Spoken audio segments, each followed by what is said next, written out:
It's hard to believe, but there used to be times when Sadio Mane didn't even have money to buy food, let alone get a pair of football shoes. That was something fantastic for him. Nowadays, the best footballer in Africa earns more than he could ever dream of. But what does he spend his millions on? Fancy cars and real estate, or charity? What life principles does Mane live by, and what does he strive for? In this video, you will find out if it's possible to be a millionaire and stay humble and grounded. Don't switch away, you're on FOOTGRAM, hit subscribe, like, and let's get started. Sadio was born in the Senegalese city of Sadio in 1992. Later, he and his family moved to the small village of Bambali. Mane's family had 9 people: parents, brothers, sisters, and an uncle. Add 2 more and it would be a football team. Unfortunately, poverty is common in Africa, and Mane's family was no exception. The parents hoped that their children would study well and be able to escape from poverty. However, little Sadio chose a different path, one that had nothing to do with textbooks and school. Since childhood, the future Champions League and Premier League winner dreamed of becoming a footballer, and he did everything to make this dream come true. In his teens, Mane moved to Dakar to join the Janier Francine Football Academy. And just so you understand, this was not agreed with his family. Sadio, along with his childhood friend Luc Jabon, simply ran away from school and from the village. His parents were really disappointed and insisted their son forgot about football. However, Sadio impressed the football academy coaches during the trial and was enlisted into the academy. His relatives were of course shocked, but agreed he could go on with his training. In 2011, scouts from the French football club Metz visited Dakar. They were working in Africa, helping children from poor families make their way into professional sports. At Junior Foot, Mane was the poorest and the most gifted player, so the scouts could not miss the opportunity. Very soon, Sadio found himself at Metz, where he quickly earned a place in the first team. Then there were Salzburg, Southampton, Liverpool, Bayern Munich, and Al Nassr. But wherever he plays, Mane always stays connected to his home. During holidays, he always comes back to Bambali, never with empty hands. Sadio spent £250,000 to build a school. He also renovated the local mosque. Besides, he makes monthly donations to the local hospital. But that's not all. Every month, each Bambali resident gets €70 from Sadio. Moreover, the winger bought TV sets for every family in the village. Now they can watch him live and root for him every match day. Here's what Mane said about it. You know, in Africa, the government often forgets about the village people. When I lived in Bambali, I had only one obsession: to go to Dakar to become a professional footballer. Now I want teenagers who grew up in Bambali to stay there. But Mane has no plans to stop there. He also actively finances the social policy in his homeland. In recognition of his sporting and social achievements and contributions, Senegal authorities decided to name a stadium in Mane's hometown after him. That was Senegal's tribute to its outstanding athlete and philanthropist. Initially, the stadium construction was planned to be finished in the summer of 2023, but there was a slight delay. Finally, the stadium was unveiled in the early days of January. Sadio loves to take care of others, and sometimes he forgets about himself. Once in 2019, journalists spotted Mane with an iPhone 11 Pro Max that had a cracked glass. The gadget should have been replaced a long time ago, but the footballer kept using it to the last. The reason was the phone was a gift from his then teammate Jorginho Wijnaldum, and Mane simply could not throw it away because he valued his friendship with the Dutchman.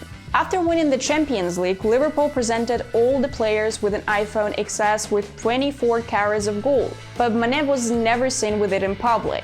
As for real estate, after moving to Saudi Arabia, Mane decided not to buy a house there. His reasoning was simple: why spend so much money on yourself when you can help your own country and African children, many of whom live below the poverty line? Mane didn't agree to rent a luxury apartment in the 5-star Four-Seasons Riyadh hotel either. The most expensive room in the hotel, situated in the famous Kingdom Tower skyscraper, cost €4,000 per night. Naturally, Sadio Mane chose a more modest apartment in Riyadh. Mane did the same in Germany. There he rented the house of Thiago Alcantara near Munich. The house was located in Grunwald. It had 2 floors and a small yard. As for his own property, Sadio has a house in England. Immediately after his transfer to Liverpool in 2016, Sadio bought a house in the suburbs for $2 million. The attacker lived in the town of Allerton, a 5-minute drive from Liverpool. Again, the house looks absolutely unremarkable and is not much different from the others in Allerton. It has 5 bedrooms, a spacious lobby with expensive wood flooring, a huge dining room, 2 bathrooms, and a large living room with doors and windows opening into the backyard.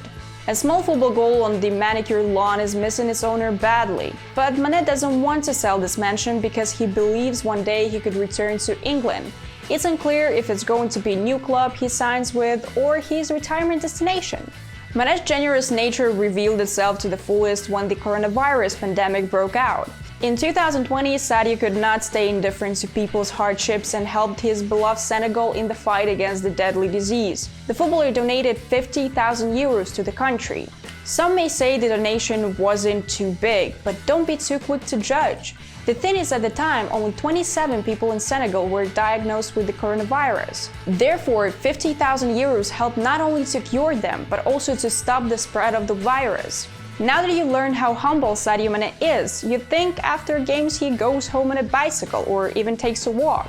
Nah, it's not that bad. As down-to-earth as he is, Sadio has a great taste in cars. He doesn't have many, but each of them is a beauty.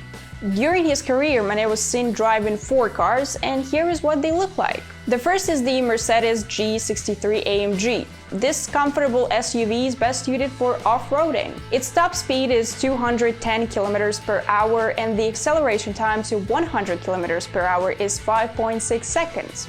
The price of the Mercedes is about $130,000. The second car is a Range Rover Vogue. This brand is one of the best car manufacturers in the automotive industry. Due to its excellent design and unsurpassed performance, the Range Rover Vogue is in great demand among wealthy people. Sadio Mane spent $86,000 to buy this car. The Senegalese third car, the Audi RS7, is as sporty as Sadio Mane himself. This makes it the perfect match for the African winner. The RS7 combines high performance with an exclusive, luxurious look. This beast costs $120,000 and sprints from 0 to 100 km per hour in just 3 seconds. A Bentley Continental GT convertible completes the list. Mane bought this car for $220,000. Someone might ask, how do those luxury cars fit in with an image of a modest guy? Well, compare Sadio's garage to those of Cristiano Ronaldo, Leo Messi, or Neymar. If you haven't seen their cars, let us know in the comments who you would like us to tell you about, and we will be happy to do it for you. By the way, all of Mane's cars stay in Europe.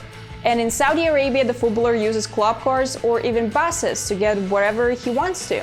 As you can see, Sadio has a very simple attitude to cars. He once said, "Why do I need 10 Ferraris, 20 watches with diamonds, or 2 jets? How will this luxury help me and the world? I was hungry and I had to work in the field. I went through hard times, I played football barefoot. I had no education and many other things, so I'd rather spend my money on helping my people." And there is plenty of money to spend. According to the German press, Sadio Mane earns 40 million euros per year at Nassr after taxes. Only his teammate Cristiano Ronaldo earns more. We won't tell you here how much Cristiano earns. Check the video about the Portuguese on our channel. You will find out everything there. Despite this huge earnings, Mane continued to be the person he has always been. Let's just mention a story from his Liverpool days. He regularly attended a mosque there, where he met and became friends with many of his brothers in faith. One day after praying, Mane invited one of his friends to his place for a cup of tea. The friend said that he still needed to clean the toilet in the mosque, and Mane offered to help. Someone caught Mane on camera, and the next day videos and photos from the toilet went viral. Sadio Mane became even more popular and won the hearts of many people. Later, he commented on it. "For me, this is normal. I come from a small village. My father was the imam of the village. He died when I was 11, and I was raised by my mother, uncle, and grandmother. When I was young, I went to work in the fields where they grow rice and peanuts, and I continue to do so when I return home every summer. In the village, humility is an important value. We keep quiet and listen to the elders when they speak." Sadio Mane is a smart guy and thinks not only about the present, but also about the future. He became the owner of a French football club. Mane has acquired a controlling stake in Bourgeois Foot 18, which plays in the 4th division of the French Championship. The Senegalese hopes to find young talents in different parts of the world and help them develop into real football stars. Recently, Mane has said goodbye to the life of a bachelor. He got married. The athlete's wife is an 18-year-old girl, Aisha Tambe. She had been in love with the 31-year-old footballer since she was a teenager. Mane first noticed the girl when she was 16 years old. The wedding took place on the 7th of January in Nassr, one of the districts in Dakar, the capital of the Senegal. All members of Mane's family, his friends and fellow footballers attended the celebration. According to the Al Nassr player, he was looking for a wife who prays a lot and has no social media. That's exactly Aisha. She has no social media presence, so we know nothing about her. All we can do is wish the newlyweds happiness and many years together. That's the life of Sadio Mane, the key man of the Senegalese national team and Al Nassr. Write in the comments what you think about his exploits on and off the pitch. Also, don't forget to subscribe to FOOTGRAM if you haven't done it yet. Leave a like and click on the bell so you don't miss the next episode. See you!